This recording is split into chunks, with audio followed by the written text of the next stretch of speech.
here is where the drama starts. Lap 30, 8 laps to go. Sandobi hoping to take advantage of these lapped cars. Pileski dives onto the right side, very aggressive here. This is lap 4. The two Viceroys, Bill Frazier ahead of Matt Pileski. Frazier's off. Frazier hit the grass. You hit that tire wall, your day is done. Well, now it's lap 20. The Williams still trying to get around the Terrell team as he'll go around the left car and around those at the same time. At the same time, he's got the inside corner. Will he ride the curb? Yes, he will. He will get him on the inside. Vito Maria leading us all into Moss's corner. The beauty as his right side will cook the grass. Oh, a 180, no, a 360. Oh. Who will yield going into this corner? It's really not meant for too wide as it will be Gernot. Gernot will yield. Lots of smoke picking up from that Williams car. He is pushing it to the absolute limit. 26 of 30 now. Only 4 laps to go. He's going to get the run coming out the final corner. He's going to pull up side by side with the leader. It's going to be a drag race to the finish. Who is going to get there first? It's going to be...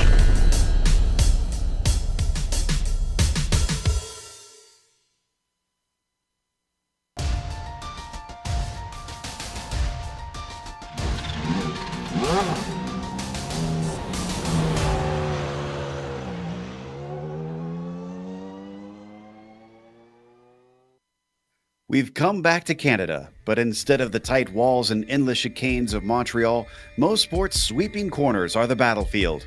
Known for being unforgiving, this track is one of the few in the world in which its layout has not been altered for nearly 60 years. It could catch out any one of our drivers, or it could wind up making some of them look like heroes. Which one will it be? We'll find out soon as we get ready to watch round 10 of the Lotus 79 Classic Teams Championship. And you'll see it all live here on the Global SimRacing Channel. Hi, I'm Joe Peak, and with me in the booth is Stefan Schlacker. Behind the scenes is our director, the Dr. Amjad Yaman, and he's using cameras provided by Dougie Beard. Steph, it's quick and it looks simple, but I'd say this track is anything but. Yeah, you're saying it right there, Joe. Looking at the layout on paper make it look like it isn't a big deal. Not a challenge whatsoever. However, that is a false image, because I'd say this is one of the hardest tracks in iRacing to be good at racing-wise. First of all, this track is filled with bumps in the road, and unlike Sebring, these bumps are really everywhere, not just on the streets. Secondly, you need the downforce through the incredibly fast turns, though you need to find a compromise as you also need a lot of top speed for the Andretti Street. After all, this 10-turn 2.4 mile track is a tough challenge no matter the car. How challenging it really is in the Lotus 79, you're going to find out firsthand as we're now sending you trackside with our GSRC lap guide.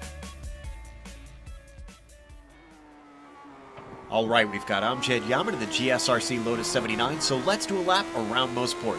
Coming down to turn 1, you can tell right away that this track is both bumpy and fast. Be careful not to get too wide at the exit, or else you'll spin the car across the track and smack the wall. Then comes Clayton, which will offer very little chance to react if something goes wrong ahead of you. You're absolutely flying through this blind bend, so running in traffic will be nerve-wracking. After that, you hit Quebec, which really opens up on the exit, so getting to the right line and getting to the power as soon as you can will be critical through here. Keep it flat to the floor down through turn 4, but hold the car to the left and try to keep her steady over the bumpy braking zone. Throttle control coming out of Moss will be make or break. It dumps you onto the long Andretti straight, so drivers that know the limit of traction will be finding those extra few tenths. And that's incredibly difficult in a car with this much horsepower coming out of a turn that slow. Climbing back uphill, expect the draft to play a part in the racing with the big hole this car punches in the air. Once you come to the last crest, stay to the left and swing it into the S's. Passes will be possible around the outside, so watch for drivers to try and hold on and then claim the apex for turn 9. Be wary of the inside curb around White's corner, and as you bring it to the line, we've now finished a lap around Mosport.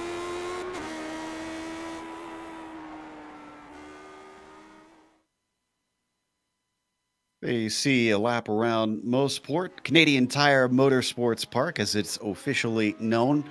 Let's take a look at the championship, though, while we've got an opportunity. This is the Sunday Grand Prix series that they've run, which only uses the points from this race. You can see Alexia Loma and Matt Wood with the drop points counted in, only 3 between them. It has suddenly gotten incredibly tight now that they've started counting those. And Bycroft, unfortunately for him, is still well back there. He could still yet come into things. It's not mathematically impossible, but unlikely, if we're honest, unless we see some severe problems for Wood and Aloma. Suarez and Freesia, and a nice little tussle for 4th place as well there on our point sheet. Let's look at the Teams Championship, which they keep track of as well here. Well, Joe, we saw the right car in the background already, because Parmalat's racing team, they're in first place. That's Bycroft and Taylor, 265 points for them. Equipe Renault Elf, 22 points behind. That's Wood and Simpkins behind those wheels. Scuderia Ferrari, 78 points already behind, so there's quite a big drop there. Probably, mathematically still in that game, but practically out of it. Alibia Tuck Williams Racing Team, 79 points behind, only 1 point between those two teams for that 3rd place. And then also Kip Talbot-Chitan, only 2 points behind Williams. So, yeah, in total, that 3rd place, only 3 points between those 3 teams.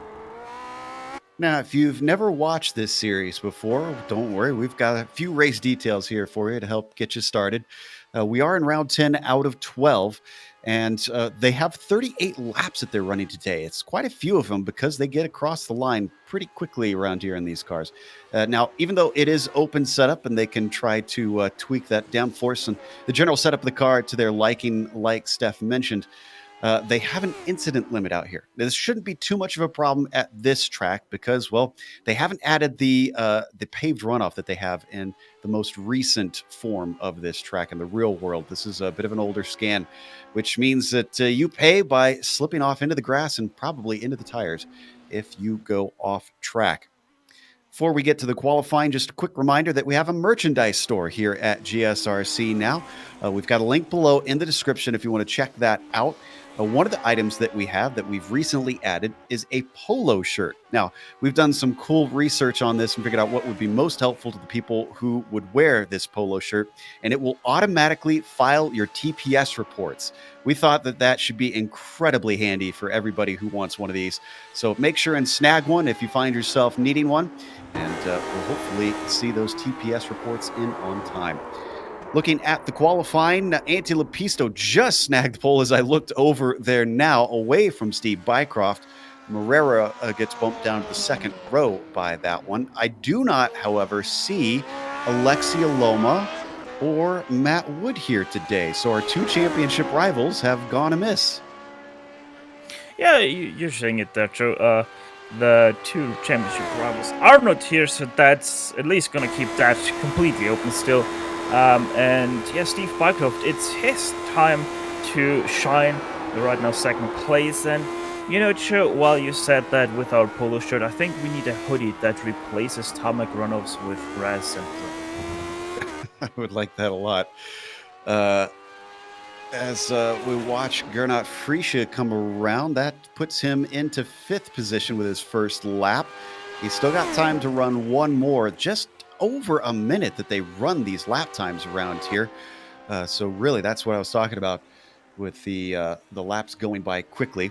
Here we see Zeilbauer also trying to get some time on the board. He's got one. Actually, no, he's got both of them in already. So that 1:12.9 will stand as his best one and putting him down in 25th. There's not as many cars as we've seen in previous races here, Steph, but for such a small track, this is going to be a fairly big field, it seems. Yeah, it's hopefully going to provide a lot of action. 27 cars is what we have. Uwe Thielbauer, the guy who you were talking about, is the last car who have signed up. Daniele Guttuso, he's right now on our screen coming through those last 3 turns. He's right now not having a time in. And this is his last qualifying lap where he can make something count. Does he make it? It's a 1:07.7, puts him right into 13th place. Nice showing from him. And Freesia just took the pole as well with a 1:06.3. That's going to give him almost 2/10 over Antti Lepisto. The second lap for Uwe Trangerade did not count, so that 10th place will stand for him. That's going to solidify our field, though. Everybody has put one in except for one, but nobody can set another lap. Let's go through your starting order. Gernot Friesche, as we mentioned, up on the pole, and, well, he's going to have to be fighting Antti Lepisto this time for that win as he sits in second place. Steve Bycroft will be starting on row 2. Without his main rivals here, he could finally make up some points. Question is, can he deliver? He'll be starting from third. Nuno Moreira will be next to him in the 4th position with Kendrick Taylor in P5. Nicola Kochi starts in 6th today, followed by Adam Frazier on the inside of the next row in 7th. Timo Vascalampi next to him in the 8th position. Row 5 has Pablo Suarez in 9th with, as we mentioned, Uwe Trangerade in 10th. Going on with row number 6, that is flanked by Rob Olenek alongside Barry West in 12th place. Daniele Gattuso 13th goes to him, while Eero Koroglu in 14th. There's only 5/1000ths of a second between those two. John Stevens 15th place, Theo Schleret in 16th. Steve Sells will be taking 17th place on the grid. Peter Mikus right alongside him in 18th. Jean-Francois Boscus and Pekka Kelhara in the last 2 positions inside the top 20. Keith Erner will be starting in 21st, and then it is Robert Simpkins in the 22nd spot. They start to grid up now as Misson Pascal starts in 23rd with Todd Herner in P24. Then you've got Sergio Morales and Uwe Zalbauer, who we mentioned the last 2 to put times in, with Adnan Dizdarevich looking like he will start at tail end Charlie. I do see him in the session, so we should see him line up on the grid. He has got a lot of work to do. They're all the way back from 27th as the rest of the cars make their way out to the grid. You've got a quick note about Gernot, though, Steph? Yeah, it's kind of funny. Gernot said last season that he's not going to be there throughout the season, or throughout this season. He's going to occasionally drop in. Well, he's sitting right now first, and even though he's not racing every single race this season, he's still 5th in points championship, so that really shows what a dominant force our, 28-time winner of this series? He's won a lot of them, like yeah. Ton of championships. He missed the first 4 races, interestingly, and he's been slowly coming back since. So I guess technically he still could find his way into this, but yeah, it's I'm not sure that that's likely to happen. Right now, though, the last of the cars finding their way out. John Stevens, the only one we are waiting for, as the seconds tick down, and we're just about ready to start here for round 10 of the Lotus 79 Classic Teams Championship. The second time we've come to Canada in this season.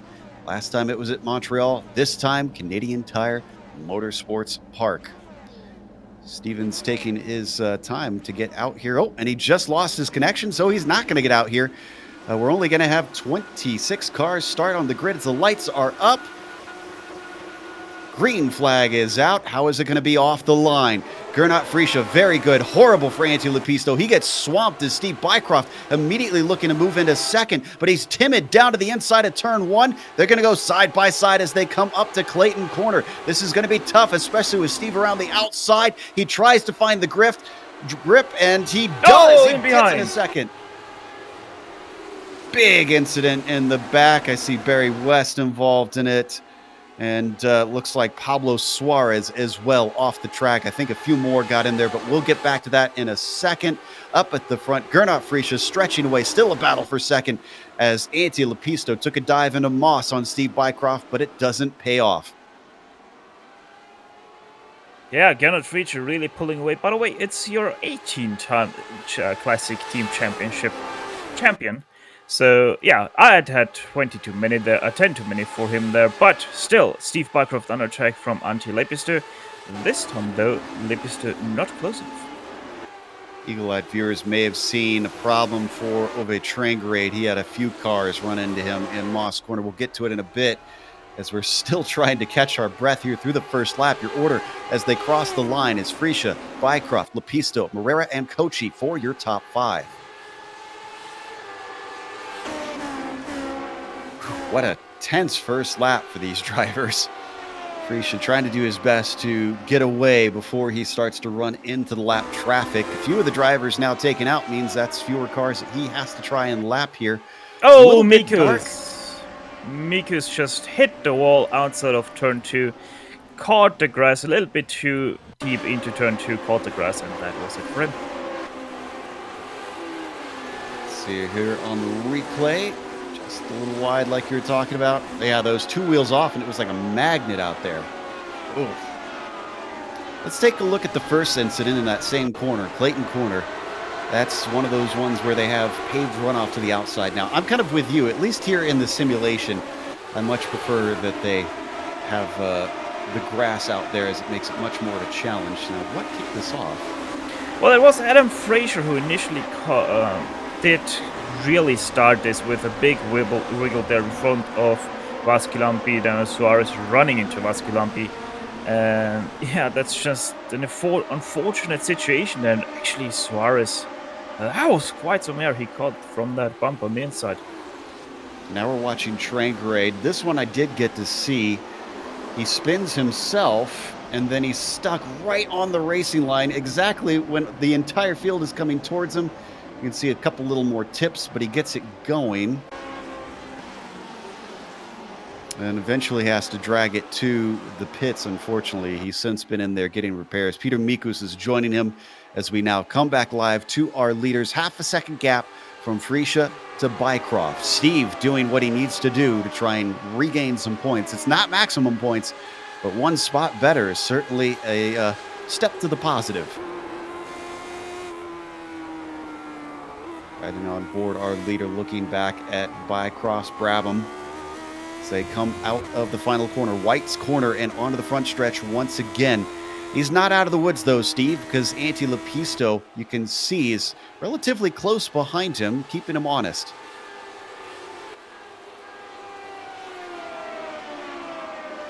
Really, we don't have much of a break between our top drivers until you get between Morera and Kochi, and then an even bigger one between Kochi and Taylor from 5th to 6th.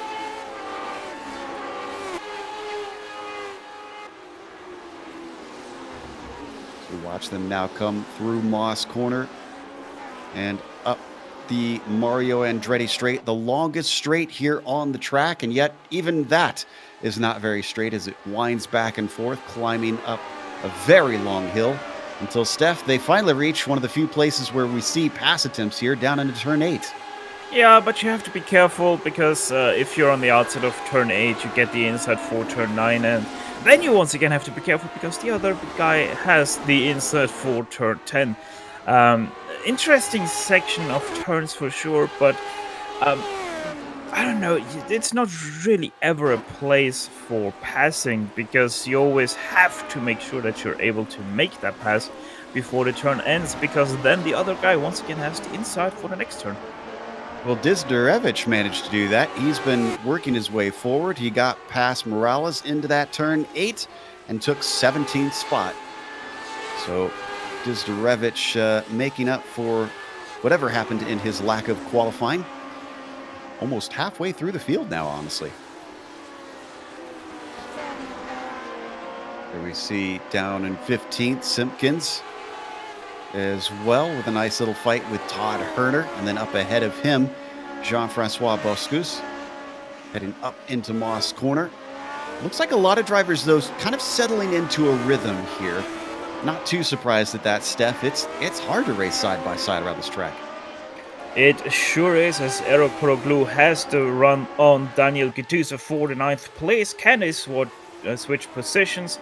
No, Eero Koroglu has the outside for turn 8, so he has to once again stick back right behind Gituso's rear wing.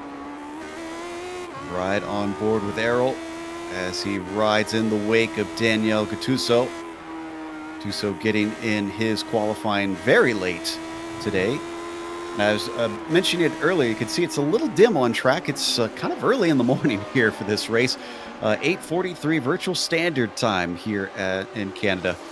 And with a little bit of cloud cover, that's why you're seeing it so dark. That's meant that the track temperatures are pretty low. It's only 72 degrees Fahrenheit on the track surface. So should be grippy conditions, if not a little slippery when they first started. Yeah, with this early in the morning, you could say that this is right now the pre-show to the IMSA race here at Mosport, if you want to call it like that. But yeah, no, we are here for the main show, and that is the Lotus 79 race. And I'm gonna be honest right here, right now. The gaps have really sprawled apart right now. There's not really any battles apart from the one we're watching right now for that second place. Yeah, that's one of the few spots where it hasn't gone apart yet. Freesia, Bycroft, Lepisto, that's your order for the podium. Gernot put it on pole, and he's trying to run a lights to flag victory here as they come out of Quebec corner.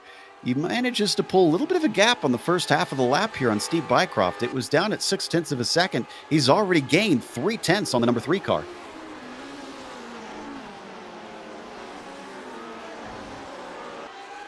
See if maybe he can regain it back here up the backstretch. You talked about the difference between a high downforce and low downforce. Todd Herner had a bit of an off, it seems.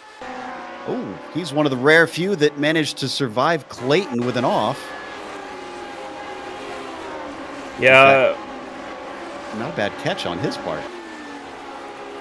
He's one of the lucky guys who actually just gets his rear wheel caught on the grass, which means he's gonna spin out, and with those spins he's losing a lot of momentum, which with which he manages to avoid the wall. Now, though, he is under pressure of Timo Vaskilampi, who tries to get that 19th place away from him. Todd's going to be on the inside as they come up to turn 8, but he's not going to be brave enough into the corner. Vaskilampi swings around to take P19. I'm wondering if that's the way it's going to be, though, this race. Oh, as a little bit off goes Todd Herner. Keeps it together, Oh, though. Theo Schlereth! Clayton, the next victim. Let's see what happened here on the replay. Did he actually hit anything? Wow, he gave a scare for Steve Sarles, watching from on board. Now, what you're gonna see is, you already saw it there, he hit the bump on the inside, which sent him spinning. He then hits that second bump on the inside, which nearly sends him flying, and then that car on the outside will be Steve Sarles, who we're now on board with. That is quite a scare, and look at how close he's gonna get to that tire wall. I mean, quick reaction times, though, from the number 22. For him to see that and be able to dive out of the way at the last second and then keep the car whole as well. Probably hit a few bumps, so the underside might not be in the best of conditions, but he continues in 12th position. There you see in the orange and white machine just behind Pekka Kalahara, who he is chasing. And Schleray, unfortunately, with that heavy hit to that bump, that was highly unusual. I'd never seen a car do that there on the inside of the corner. Oh, if you actually go quite to the inside of that line, you can hit that bump, like we have now seen twice, first with Pablo Suarez and now with Theo Schlereth, and I've seen cars really fly off over that bump because it is such a severe one. Now, one guy we have to mention is that Pekka Kalahara in 11th place. Throughout these first 8 laps, he has now gained 9 positions from his 20th spot on the grid. Not bad at all. Before we put the camera on him, we were watching that battle for the lead. Still, there you see the stats on Pekka as he continues to try and climb his way through. But Freesia got caught by Bycroft last time, down to about 0.3 of a second. Oh, Zielbauer lapped car into the wall at Clayton. That is probably his race done as well. Yeah, he hit it pretty hard, but we've come back to that battle for the lead yet again as they start to get some of the lap traffic. Peter Mikus is out there. He's going to let them by easily down the backstretch with his limping car. And one thing I want to report real quick is Daniele Gattuso got overtaken by Errol Koroglu through turn 8 and 9 of the last lap. So Errol Koroglu now in 9th place. Riding on board with our leader, looking off of his gearbox at Steve Bycroft. Lepisto also just behind him. They're leaving Nuno Moreira behind. It's about a 2-second gap down to 4th place. So it's starting to become just these 3 cars fighting for the top spot. We're only 11 laps into this 38-lap race, if I could talk.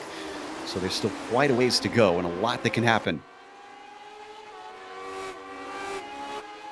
Next lap traffic is going to be Pascal, who's not too far up the road. I think in the next 2 or 3 laps, they are going to catch up to him.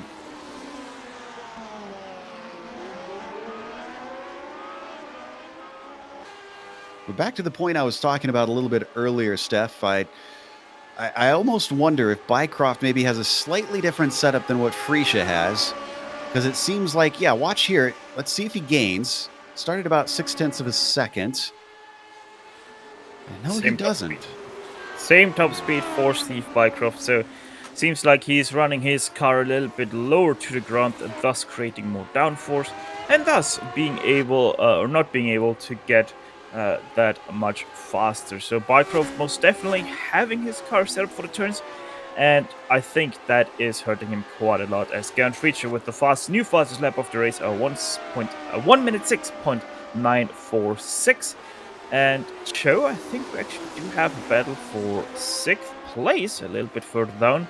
That is between Kendrick Taylor and Adam Fraser. It is. We see it here on screen as they come through Quebec. Fraser keeping the pressure on to the number 12. These two just about where they started, honestly. Fraser started 7th. He's still in 7th. Taylor started 5th. He's only gone down one position. He's trying to keep it from being another. Behind him, though, look at Rob Olenek coming up from 11th. He's obviously got better race pace than what his qualifying implied. There you can see him in the dark car on screen. It's only about 0.9 of a second between himself and Fraser. If they start going side by side, he's going to catch them quickly.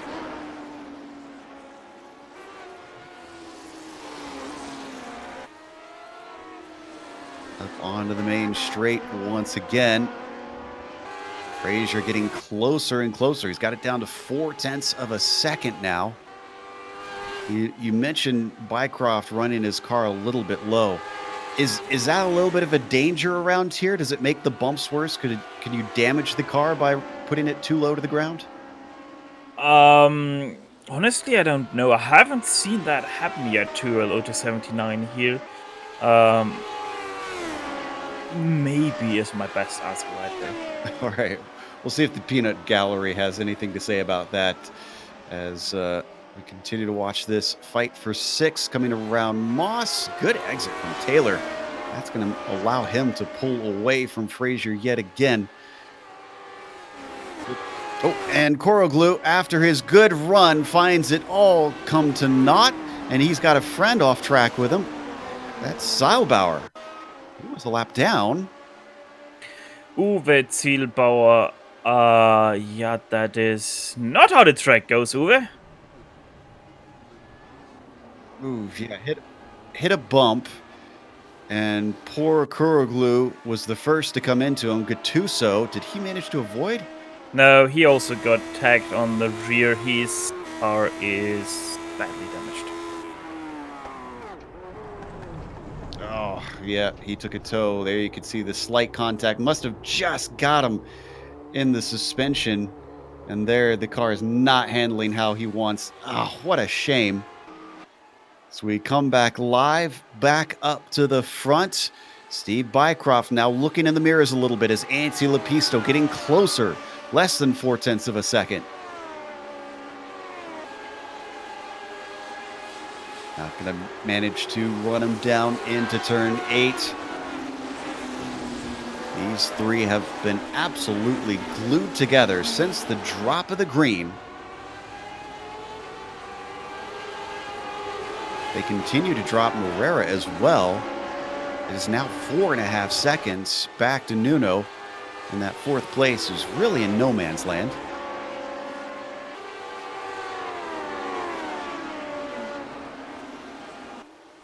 Looking a little bit farther down the field, looks like Koroglu, after coming back on track, is going to lose more positions, but that fight also involves Dizderevich, who's now up to 13th now that he goes by Errol.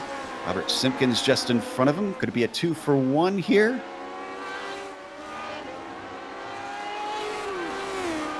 Not quite close enough for now as he falls back a little bit across the start-finish line. Robert Simpkins managing to hold him back.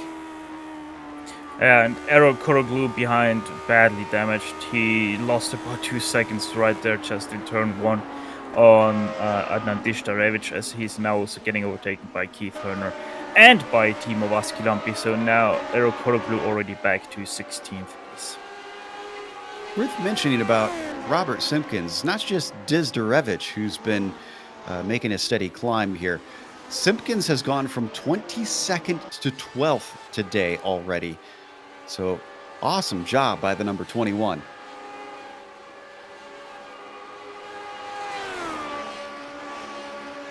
As he comes down that Mario Andretti straight towards turn 8. He's pulling away from Dizdarevich since what we saw here at the last lap coming into this corner. A bit of a blinking problem though from Simpkins. That's just internet connection if you're not familiar with sim racing. From time to time, your connection won't be as good and you might blink just a little bit. It's undesirable, but it's not race ending as long as you don't lose it for too bad for too long. And so guess what? It's Adam Fraser still stalking the rear wing of Kendrick Tiller. I think Adam Fraser at this point can take apart that gearbox and put it together without any instructions from anyone. Yeah, it's just being held at arm's length, though. You can see that the Brabham is doing a good job managing to keep him from getting too close. The Williams continues to close in here on the front stretch, but once again, these turns are incredibly quick. There's not many places where you can outbrake someone. I'm kind of curious how much of this lap is full throttle for most drivers. You yeah, would car to the think inside. it's more. You would actually think it's more as... Who was that to the That was inside? Mikus, yeah. Mikus. Did he have another off? No, he just waited patiently there on the inside. That was great. Heads up driving by. Mikus not trying to impede this battle. Yeah, Adam Fraser just doesn't get good drives out of the Moss hairpin. Could have been much better, but it really seems like Kendrick Taylor has done a good job in setting his car up for that exit of the Moss hairpin, which is really tricky. You have to turn both ways while accelerating, and there are quite some severe bumps that can unsettle your Lotus to quite some extent. But Adam Fraser, through the medium speed turns, that's where he's strong. That's where he really closes in. He just has to get close enough through the Mario Andretti straight to challenge Taylor for that 6th position. Well, right now he's racing with an aerodynamic millstone around his neck because you can see the wing that we saw from that onboard. The front left is quite bent, so that might be hurting his top speed. They start to come up to Pascal. This is a lapped car. Could this maybe be a little bit of an edge for him? He takes a peek down in a Moss corner. Nothing doing there. Unfortunately for Fraser, now Taylor will also get a bit of a draft from Pascal as they hit the Mario Andretti straight. Oh, and he's not going to give it to him. Pascal's going to pull over, let them by. So Fraser will have to hope for another opportunity down the line. Now, we've lost a lot of drivers so far. We talked about this track being unforgiving. John Stevens, Uwe Trangerade, Pablo Suarez, Teo Schleret, and Daniel Gattuso have all retired. Then there's those who have had problems.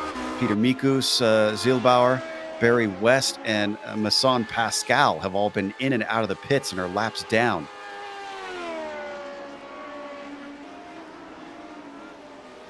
So we look a little bit farther down the field. And 12th, Simpkins and Dizdarevich not able to get away from one another. Oh, and right behind them, Vaskilampi side by side with Keith Herner through turn 9 and 8 and 9, sorry. And Vaskilampi actually makes that pass happen. But there was a near miss between those two. Yeah, that was a pretty fierce battle. Let's take a look at the replay on that one. Started into turn 8. Here as we ride on board with Vaskilampi. Going to be forced to go the long way around, and he says that's fine. You go, take the high road, I'll take the low road. And eventually he comes out with it, even though Herner tries to fight back, just doesn't have anything for the fin. Now, as we've been watching this, a quick update on our battle for the lead. It's spread apart. It is 1.2 seconds from Freesia to Bycroft and 1.7 from Bycroft to Lepisto. I don't know if this is lap traffic Yes. or just raw pace, but Nope. yeah. They just went through the battle of 18th and 17th, and Garrett Freesia was able to catch them down the Andretti straight. Steve Bycroft had to overtake through turn 8, 9, and 10. And then Lepisto had to wait all the way down to turn 3 to make it past Sergio Morales for 17th. And Frazier finally got it. Unfortunately for Kendrick Taylor, he's not done with the battles as he tries to cover off Rob Olenek, who finds the gap disappearing in front of him down the Mario Andretti straight. He ducks back in behind in the slipstream of Taylor. Looks to the outside as they come up to turn 8, but apparently not quite as good as Vascalampi about making that move as he backs out. Now, this happened in a very unusual place. Looked like Quebec in turn 4. Whoa. Wow. He outbraked him into Quebec. That's brave stuff, honestly. Looks like he was facilitated by a small mistake from Taylor as he was slow off the corner. Just mugged him. That was fantastic stuff. Adam Frazier thinking, hello, goodbye, thank you, bye-bye. Yeah, he says, I'm quicker than you in the places I can't pass, so I'm not going to look a gift horse in the mouth. I'm going to take it when I can. And so Frazier now up into P6. This leaves Taylor to try and squabble with Rob Olenek. Those two still very close together for 7th. And they can fight quite a bit because, well, Pekka Kalahara has about 23 seconds to make up to get to them. So they're in no danger.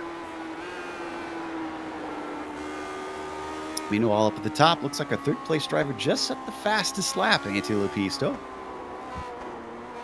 Look how close to the rear Rob is getting up to Kendrick Taylor. Wonder if he'll have the same issues that we saw for Adam Frazier, just being quicker in the corners, but not quick where he needs to be, which is in a straight line. Already past halfway through this race now. So drivers have got to start making moves if they think they've got pace over their competitors.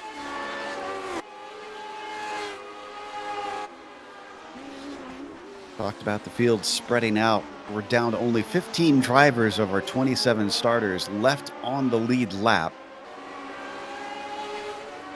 They're catching more and more traffic, are our leaders, as we watch this battle between Olenek and Taylor head up the back straight. Taylor, this time he's got a good slipstream. Off to the outside goes Taylor. Olenek down to the inside, and he is sweeping past into turn 8. This time it's decisive. Nice stuff from Rob Olenek, the New Englander. Now finds himself in 7th with that move. Yeah, that was a little bit of a sideways pass for Rob Olenek on the downshift, getting a little bit sideways. But not to worry, Rob Olenek still takes away that 7th place from Kendrick Taylor.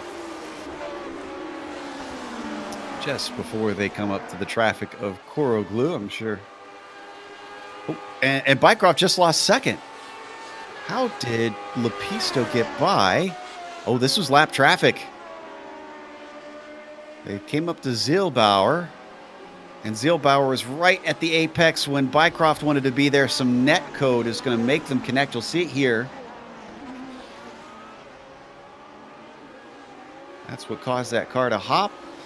And Lepisto also not going to sit around and wait for anything better. He sneaks through. Let's watch from onboard Bycroft.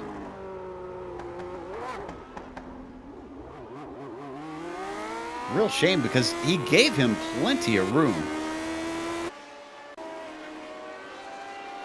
So that sets him back about a second behind Lepisto. Lepisto is about 2.5 behind Gernot Freesia, who I'm sure is happy to have himself even more wiggle room up at the front to claim another victory.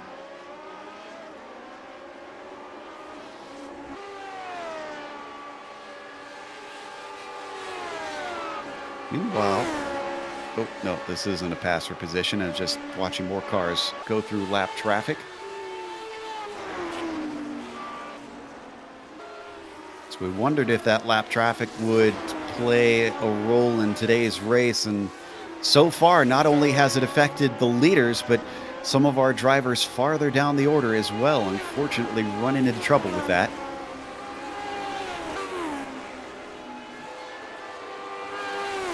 Watching our number 1 driver in P1. He's now catching up to Keith Herner, the next one to go a lap down in 15th position. Looks like he's going to be let by Keith since he's not battling anybody. It's a ways up to the next one, Timu Vaskalampi. The closest battle right now is the one for 10th place, and saying closest battle, that still is over and now actually under a second. It's 9/10 between those two, and that is right now our closest battle. Obviously, that is a little bit down to how much retirees we have already in this race. As Joe mentioned earlier, quite a few drivers already out of this one, and a lot of them are running around with damage, not in contention of passing anyone anytime soon. So yeah, we can only hope that this, well, let's say last third of this race will get a little bit more exciting than the first two. Well, this does give us some time to shine the spotlight on our biggest movers once again. Dizdarevich really, I think, has the most gained right now, as he's gone from 27th to 13th and is trying his best to catch Robert Simpkins. He is our closest battle, actually. He's closed in a little bit more than what you were mentioning there before. Also, not too bad from ahead of them, Jean-Francois Boscus, 19th to 11th, but he's been beat by a Finn ahead of him. Pekka Kalahara, 20th to 9th for him. He's reached the top 10, and up next, I mentioned a little bit earlier, it's not likely we're going to see him gain much more because he's got about 24 seconds, but you never know. We've seen a lot of cars get gobbled up here by Canadian Tire Motorsports Park, so he could get a little bit more lucky.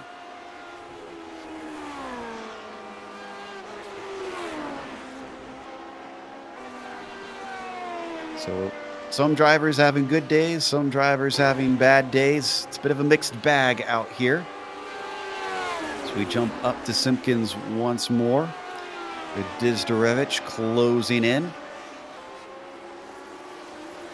I believe, is that a Tolman that he's got on his car for this one? I'm trying to remember which one was the Essex cars back. This is the, I believe, 81, 82 season, somewhere around there, that they're currently running in this series. Someone will have to correct me if I'm wrong on that. But regardless, Dizdarevich continuing to try and close on that gearbox. He has got it down to 0.6 of a second. I do believe he is quicker than Simpkins.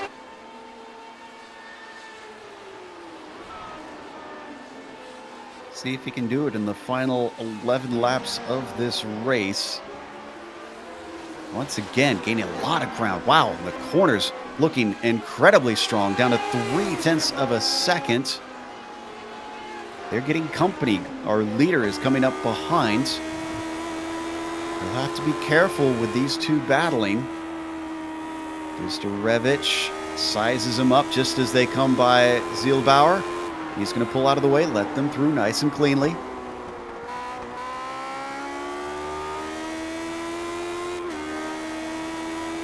Dizdarevich continuing to hound Robert Simpkins as they find their mirrors now filled with our leader, Gernot Friesche. Friesche coming off of Moss corner with a good exit. So what is Adnan going to do? He's going to simply let him by. He stays off to the side. I think that was a little lift to help. That'll cost him some time, but he will get the slipstream. Could maybe gain it right back here up to turn 8.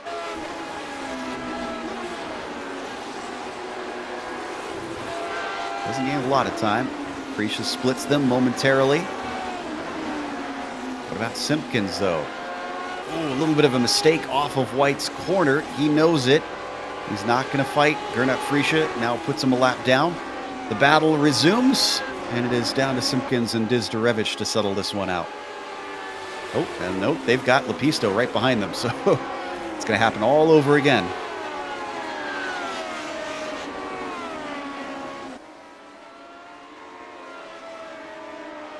So he pulls over to let Lepisto by now. Fortunately, this is spreading them farther and farther apart. Adnan's politeness is good for the leaders, but certainly not helping his battle to try and get him up to 12th place.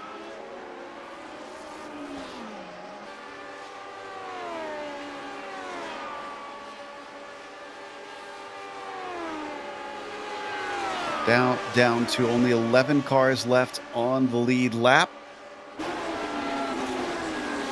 We've still got 22 cars running. We're down to 10 laps to go.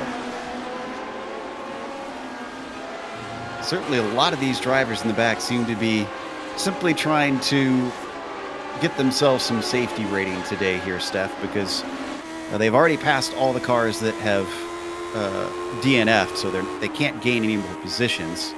At this point, it's just cruising around, try to stay out of people's way, and I guess try not to lose too much in the way of that SR. Yeah, you're saying exactly that, but like Peter Mikus, who just led by everyone again there, he is going so far out of the way of everyone that he's actually driving through the grass, so he's picking up quite a lot of 1Xs pretty much everywhere when he lets someone pass. So at that point, you kind of have to think, is that really worth it still driving around? The same with Thielbauer now. He has been in, I think, 3 crashes now altogether. Is it really worth it to still drive around being 2 laps down on the next guy ahead of you? Yes, you're still ahead of Peter Mikus, who's a lap down on you, but that's the only position you would lose right now. So you have to question yourself, is it really worth it to kind of waste your time driving these 38 cars a few seconds down on the other guys, on time that is, per lap. But yeah, no, if they think they should drive, then yeah, let them drive. And by the way, Candy, that was indeed the main sponsor of Tollman in the 1981 season. Looks like Adam Frazier getting himself pretty safe from Rob Olenek. Those two were fighting earlier. Olenek has also pulled away from Taylor as well since he's gone by. Poor Kendrick Taylor on a reverse trajectory, unfortunately. He started in 5th. He's down to 8th, and I think the bleeding's going to stop there. You know, the only thing I could think that might be keeping Mikus from getting more incidents every time he ducks off the track is if you actually go below 40 miles per hour on the grass, you don't get a 1X, but I don't think he's going that slow. Yeah, no, he's definitely not going below 40 miles per hour. It's Rob Olenek a little bit wide there through the moss. Hairpin losing some time to Adam Frazier. And as you said, Kendrick Taylor, they really dropped him. He's now nearly 4 seconds back on Olenek and Frazier. So he is in nowhere in danger of getting back to those two guys. So Steve Bycroft puts in the new fastest lap, 1 minute 6.596. If anybody's just joining us, let's run you down the field real quick and give you an update on how this race has been unfolding. Gernot Frischa has been having an ideal race, if anything. He's started on the pole, and he's been under threat a little bit. He's had both Lepisto and Bycroft behind him closely, but ever since they ran through traffic, he's got up to 1.3 seconds, and he hasn't looked back since. He's been unfazed. Lepisto, who is in 2nd, was running in 3rd for much of this race. When there was a problem in front of him, he capitalized on it, snuck through to 2nd, and has been there ever since. Steve Bycroft was the one that had the issue. He was in that 2nd position. He had a little bit of contact with Zielbauer. Lap traffic. It was ghost contact, though, so can't really blame either driver too much, as Bycroft now is down in 3rd, has not been able to regain on the fin. When you get to 4th place, it's a big gap back there. 10 seconds now, down to Nuno Moreira. He has not looked nearly as quick as our leaders today, which is unusual for Nuno, even considering he has 1 races so far this season. Top 5 is rounded out by Nicola Cocci, another 5 seconds back. Really haven't seen a whole lot of him. It's been an appreciative, I'm sure, quiet race for the Italian to take that 5th position. Let's look at the next 5 here, Steph. Adam Frazier is your guy in 6th place, and his race can be summed up in quite quiet until he ran up to Kendrick Taylor, who he was fighting a lot for that 6th position, getting past him a few laps ago. Oh As no, Olenek Olenek was trying to challenge him until turn 2 happened. Sorry to interrupt, but Rob Olenek, after such a great run, another car that's going to hit that inside bump. Look at him fly over that. And unfortunately, that loses him the spots that he worked hard to earn. He falls to 8th spot. Yeah, thankfully only lost 1 position. So Kendrick Taylor now in 7th place with Olenek getting bumped down to 8th place by that mistake. And yeah, as I said, once again, the inside bump, it's only a very small one, but these Lotus 79s are so sensitive to bumps while they're turning that can unsettle your car enough to hit that 2nd bump and you're off flying to the outside. Thankfully for Olenek, it doesn't seem like he picked up a lot of damage. It is still running in that 8th place. Sorry to interrupt. You can continue. Olenek, as mentioned, in 8th place. Kendrick Taylor now in 7th place. The next guy in 9th place will be the very impressive Pekka Kalahara.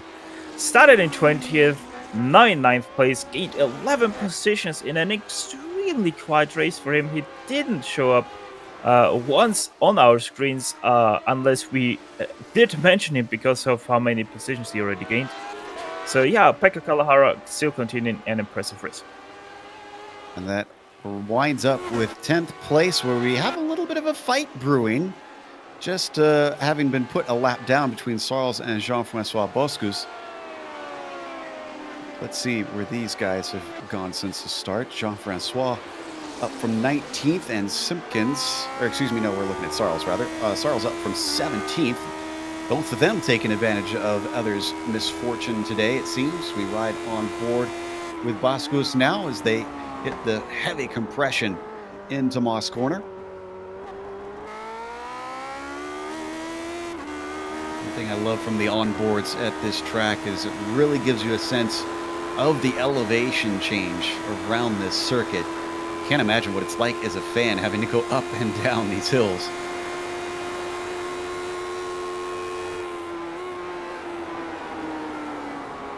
Let's stay on this for now, but just to report that Lepisto has cut it down to 0.7 of a second to Freesia. This might be too little too late, though. It's one thing to catch Gernot.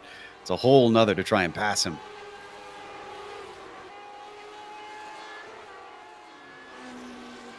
Out around into Clayton Corner. Steve Sarles looking a little bit stronger on this portion as he gaps Boscus.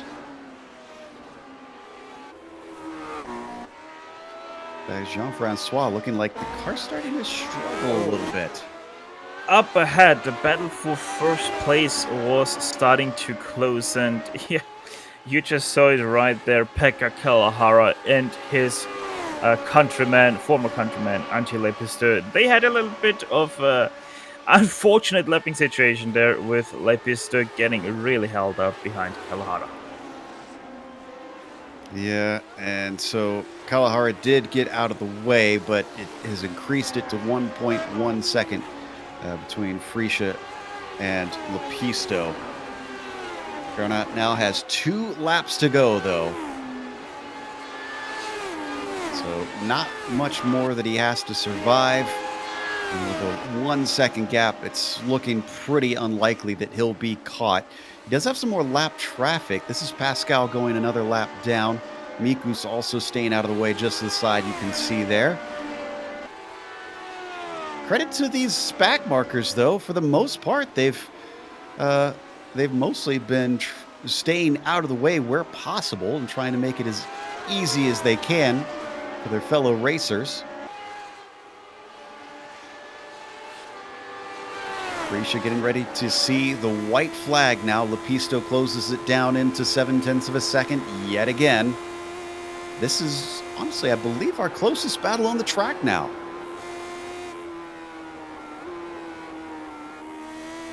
Schaefer Racing Team Machine getting ready to notch up another victory, and he's only got to survive one more lap to do so. white flag is now out as they plunge down through turn 1 and into Clayton and Steve Bycroft. Bycroft out of the final corner. His own mistake. This was his chance to gain points. He just goes off course, clips the grass. He hits the inside wall. Is he able to get it going, though? Nope. No, he's taking a tow. Disaster. Just when Steve Bycroft was spying the opportunity to get back in the game. Wow.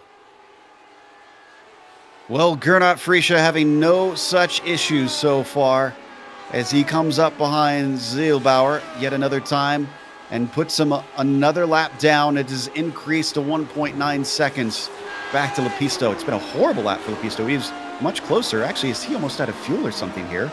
Because that is way far back. Regardless, this is a victory for Gernot Frische, another one this season for the multi-time champion.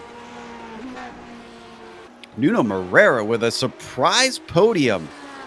Probably was not expecting this as he comes to the line well back from our top 2. Kochi, of course, promoted to 4th by that, and Adam Frazier to a top 5. And we are down to only 7 cars on the lead lap. My goodness.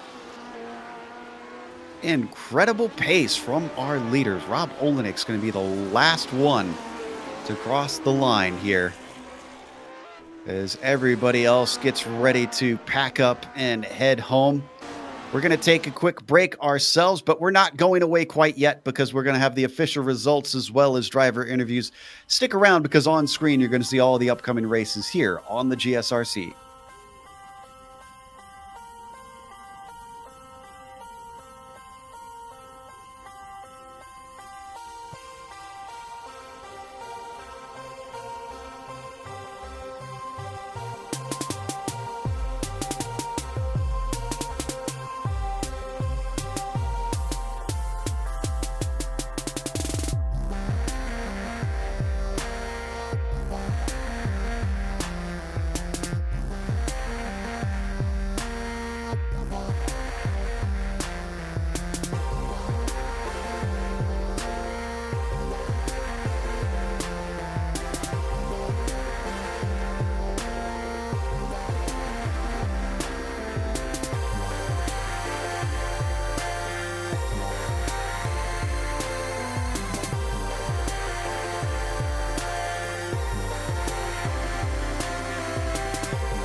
Welcome back to Mosport. We just watched round 10 in the Lotus 79 Classic Teams Championship.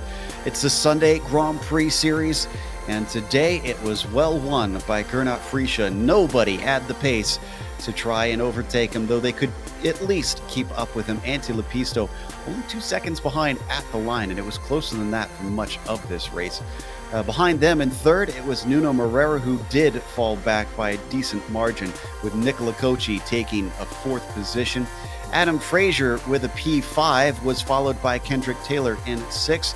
Rob Olenik, it could have been a little bit higher up, 11th to 7th, but his own mistake cost him halfway through. Pekka Kalahara, however, no such problems, going a lap down, but that doesn't matter because he went from 20th to 8th today. Steve Sarles himself from 17th to 9th as well.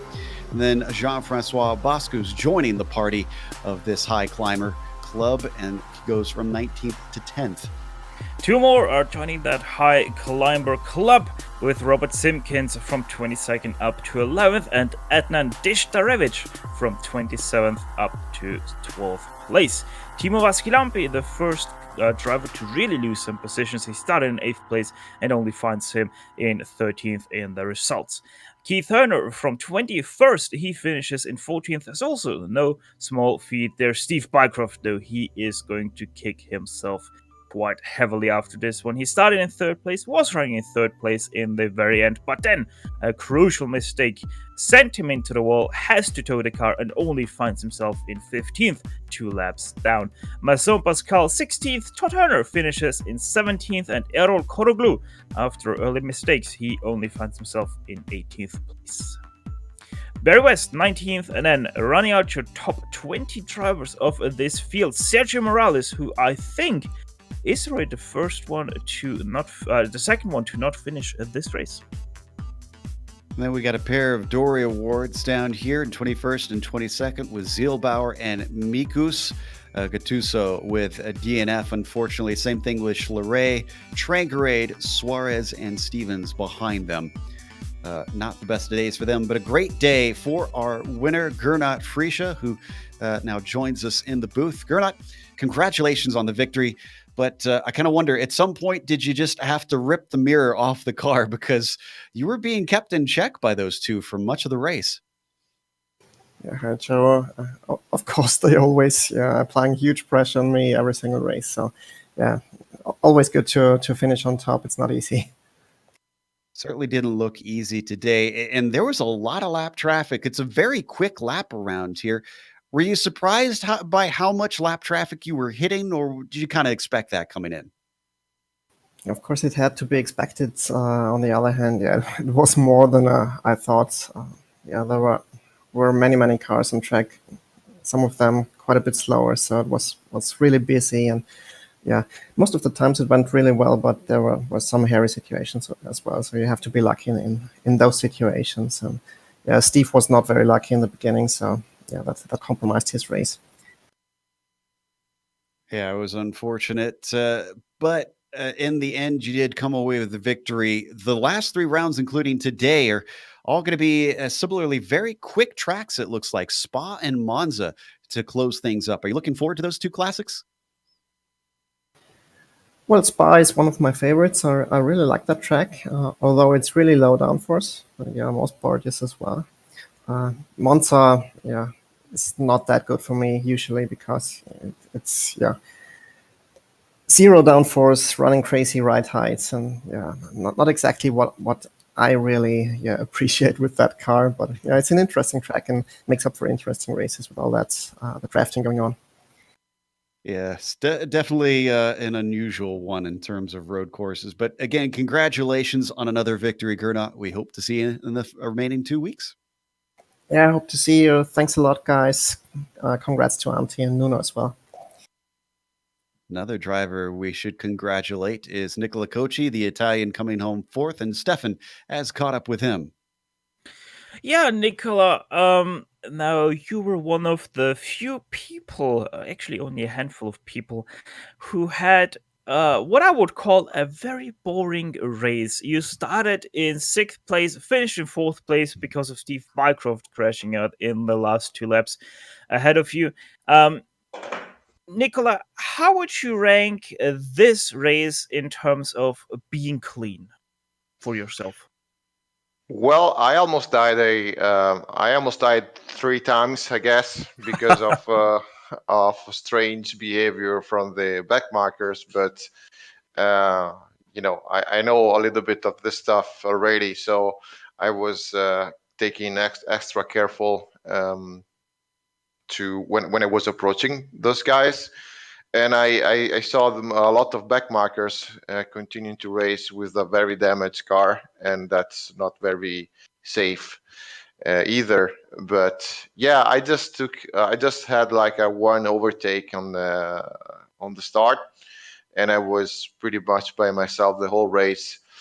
Again, again, a body racing for me is just like the last one, but I still have some issue to get to find the spare time to put practice. So I'm feeling a little bit like a wild card lately in this series. So just like do a few laps, jump in the race, and see what happens.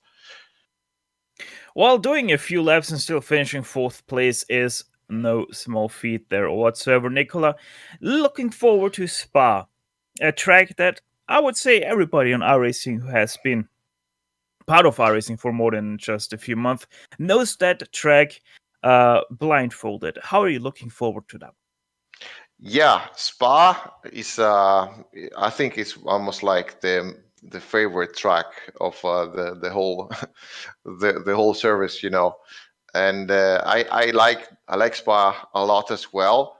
But due to this kind of strange rules that apply to myself, if I like the track, it's not going to be very high results, and if I don't like the track, usually I do good races. So I like Spa. I don't like Monza a lot. So I guess that my if I can make it for the race, I expect to be like on the other way around, for the high point aspect. Just to put that fact out up, by the way, hate Spa-Francorchamps with a passion. But Nicola, 4th place for you. Hopefully, Spa-Francorchamps gets a little bit more exciting for you racing-wise. So, good luck and see you next time. Okay, guys. Thank you a lot for all your work, and see you there. Bye. That was Nicola Coach, your 4th place finisher. Next up, it's Barry West talking to Chopi. And Barry West's race was unfortunately set in tone on the very first lap in the second corner. Barry, you unfortunately seem to be one of those that got caught up in the melee that happened through Clayton. Tell us about it from your perspective. Yeah, can you hear me, Joe? Yeah. Yep, we got you. Yeah, it was just wrong place, wrong time. It looks like I noticed, just watched the replay back, that Adam had a wobble coming out and was lucky to hold it. I think Timu checked up, and Pablo just didn't react in time and went into the back of Timo, and he couldn't keep it off the track and spun across the track. And I thought, yeah, I had plenty of time to see where it was going, and chose to go on the grass to go around him. Of course, he just came across and I couldn't avoid him. And then it was just, I thought the car's knackered now. So it drove, but I had lost so much speed on the straight. I looked at the spoiler and it was all mangled. So I thought, let's get a pit repair. So go to the pits. And while it was doing the repairs, I think it was a 2-minute repair, I accidentally let my foot off the clutch. So then I had to go out and come back in the next lap and do another 2 minutes. So yeah, it was quite a few laps down by then. So it's just a matter of trying to save some rating then, and it was an interesting race. It was the hardest race I've had to drive all season, because just keeping an eye on the F3 for the drivers coming up behind, because I was so slow, and I was trying to. My target time was to get below 1 minute 12, which is 4 seconds off my pace at least. I was on for a good result here. I think I could have been up in the top 6, 7. My favourite track. Yeah, one of those things, I suppose. But yeah, it was a hard race. And we heard from some of the front runners about what it was like dealing with the traffic today. What's it like from the opposite perspective, though? You said you were constantly looking in your mirrors. I mean, how do you handle that as someone who's just basically trying to trundle around and stay out of people's way? Yeah, it depends where they catch you, and I think it's just understanding each other. If they caught me going into a corner, I just had to take the corner on my normal line, and if they could go around the outside, so be it.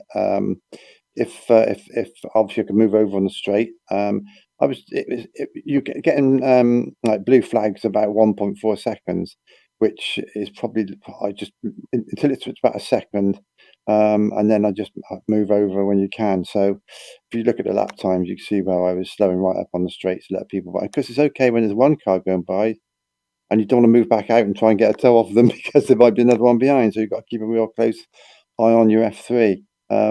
So yeah, that's why it was a difficult race. And of course, I had a damaged car, so it was understeering like a pig. So you concentrate on that and try not to drift out into anybody's path, and then obviously watching how many are behind you. So my target from the beginning was to try and finish P19, and fortunately somebody I think came off at the end and gave me P19. But yeah, I was just trying to focus and keep the lap times below 112, which was difficult to do when you got lap traffic, because the lap times obviously creep up all the time. But yeah, it was a very hard race. Yeah, it looked like it was difficult. Commiserations, and well, here's hoping that the final 2 rounds provide a little bit of better fun for you. Yeah, thanks, Joe. Cheers. Good job. That was Barry West, who came home 19th today. That's going to close things up for us. But of course, we always have a few thank yous we want to hand out before we go. Big one goes to the community itself. Thanks to the Lotus 79 series for bringing us back for another season of coverage. And also thanks to the companies that provide the software and the hardware for our broadcast that you can see listed here on your screen.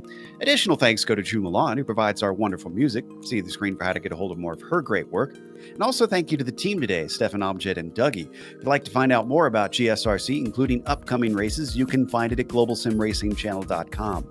You can also check us out on social media. Our Twitter is at GSR Channel, Facebook, Global Sim Racing Channel, and Instagram, GSRC_Graham. If you'd like to support us, we have that merchandise store I mentioned earlier, gsrc.storenvy.com, or link in the description below if you don't want to type it out. Don't forget, head on over to our YouTube page before you go there, and make sure and hit the big red button that says subscribe so that you don't miss a moment here on the GSRC. Like we mentioned, we're going off to Belgium for the next round. That'll be Sunday, November 24th at 8:30 a.m. Eastern. But we have upcoming races for other series listed on the screen, so check those out and mark them down on your calendar. But until next time, race clean, race hard. We'll see you on the track.